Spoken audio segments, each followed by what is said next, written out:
Welcome to my channel. In this video, I will share with you how to install WhatsApp on iPhone.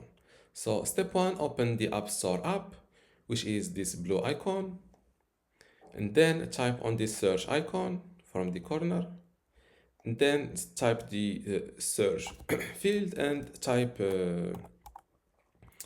WhatsApp. This is it, click on it. And this is the official WhatsApp app. It's called WhatsApp Messenger. Click on this download icon next to it and wait for the download to complete.